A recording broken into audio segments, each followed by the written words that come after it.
Imagine you came home tonight and found a complete stranger sitting on your sofa, eating your food and throwing trash on your floor. You would be outraged. You would immediately demand they leave. You would never, in a million years, allow a stranger to walk into your physical home and treat it with such blatant disrespect. And yet, let's look at our mental homes. How many of us allow difficult people, the critics, the constant complainers, the subtle emotional vampires, to walk right into our heads? They say something dismissive at the office, and we let them stay in our minds for the next 3 days. They judge our parenting or our life choices, and we spend our precious evening hours that belong to our children, our partners, or our own peace, having a fake, defensive argument in our heads with a person who isn't even in the room. By the time we reach our 30s, 40s, and 50s, we have learned the hard way that we cannot change people. We have tried kindness, we have tried logic, and we have tried anger. None of it works. But the Stoics knew a secret.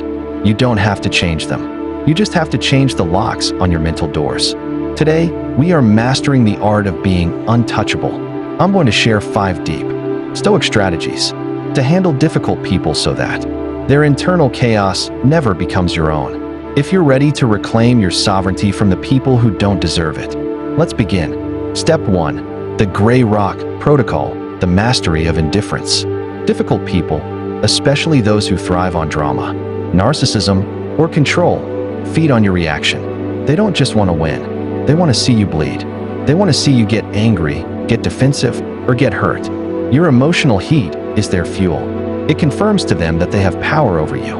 Without your reaction, they are starving. The Stoic philosopher Epictetus famously taught, if someone delivers an insult, it is only your judgment that makes it an injury. In 2026, psychologists call this the Gray Rock method, but the Stoics called it the discipline of assent. When a difficult person tries to bait you, you must become as uninteresting and unreactive as a gray rock. You offer no emotional heat. You offer no long-winded explanations. You stop trying to make them understand your side. Instead, use short, polite, and profoundly boring phrases. I see. That's an interesting perspective. Perhaps you're right. When you refuse to provide the drama they crave, you become an indifferent target. You aren't being weak. You are being strategically silent. You are choosing to save your fire for the things that actually build your life. Remember, you are not responsible for their lack of understanding. You are only responsible for your own composure. Step 2. The Morning Guard, the art of premeditation. Most of our frustration with difficult people comes from the element of surprise. We leave the house with a naive optimism, hoping that people will be kind, logical, and fair. So, when the boss is arrogant or the sister-in-law is judgmental, it shocks our system. It triggers our fight or flight response because we weren't ready for the attack. The great Emperor Marcus Aurelius began every single morning with a mental rehearsal that changed history. He would sit in the pre-dawn light and tell himself, "Today I shall meet people who are meddling, ungrateful, arrogant, deceitful, envious, and unsocial. But none of them can hurt me, for I have seen the beauty of the good. This year, do not go into the world unprotected. Before you enter a high-pressure meeting or a tense family gathering, perform the premeditatio malorum, the premeditation of evils. Tell yourself, I will likely meet someone difficult today. It is their nature to be so because they lack the wisdom to see the truth. It is my nature to remain unmoved because I know where my power lies. When the rudeness inevitably happens, you won't be shocked into a reaction. You'll simply think, ah, there it is, just like I prepared for. You, VE, already won the interaction before it even began because you removed the weapon of surprise from their hands. You are the one in control because you are the one who expected the storm. Step 3. The dichotomy of control, the glass wall. We exhaust ourselves trying to fix or manage the difficult people in our lives. We think if we just find the right words, or if we show them enough empathy, they will finally change. This is the caretaker's trap. It's the belief that we are responsible for the internal state of others. Stoicism teaches us the dichotomy of control. Other people's characters, their opinions, their flaws, and their bad moods are externals. They are outside your circle of power. Trying to change a difficult person is like trying to change the direction of the wind. It's an exercise in futility that wastes the energy you need for your own reinvention. Draw a hard line in the sand of your mind. Your job is to be honorable, professional, and kind. Their job is whatever they choose it to be. If they choose to be difficult, that is a them problem, not a you problem. Visualize a thick, glass wall between you and their words. You can see their mouth moving, you can hear the sounds, but the words hit the glass and fall to the floor like dead leaves. They never reach your heart because you've decided they don't belong to you. You are not a vessel for their poison. You are the architect of your own citadel. Step 4. The social ghost, sovereignty over obligation.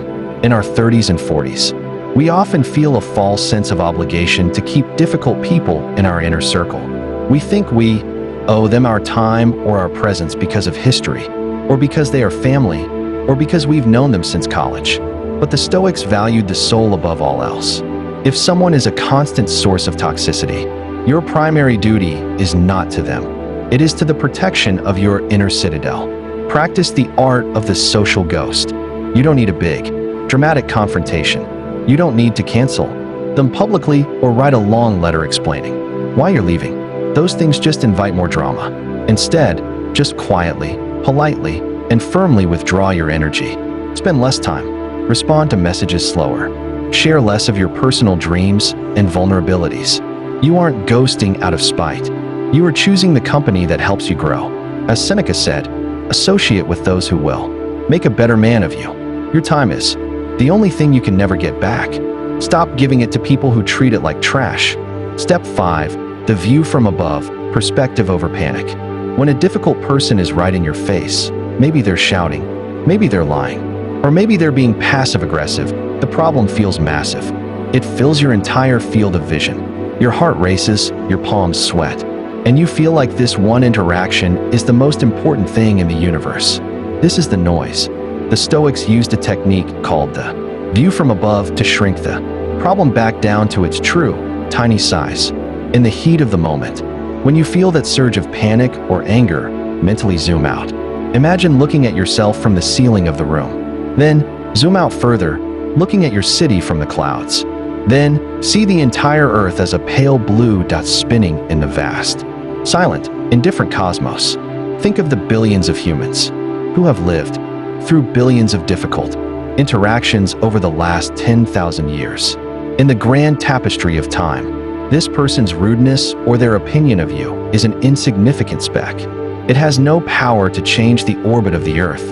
It has no power to change the sunset, and it has no power to change your inherent worth. Silence the noise by remembering how vast the world is and how small their drama really is. In conclusion, handling difficult people isn't about winning an argument or getting the last word. It's about winning back your time, your health, and your peace. Every minute you spend being upset by someone else is a minute you aren't spending on your own health, your own family, and your own reinvention. In 2026, the greatest luxury isn't money, it is a quiet mind. You cannot control the storm, but you can build a house that the storm cannot enter. That house is your character. Which of these 5 steps do you need to use today? Is it the Gray Rock Protocol or finally practicing the Morning Guard? Let me know in the comments. I read every single one, and I want to know how you are protecting your citadel. If you're ready to become untouchable and live a life of intentional calm, subscribe to Kindle Rise Motivation. We are walking this path together, learning that while the world is loud, our minds can be still. Be kind to your mind. The noise ends here.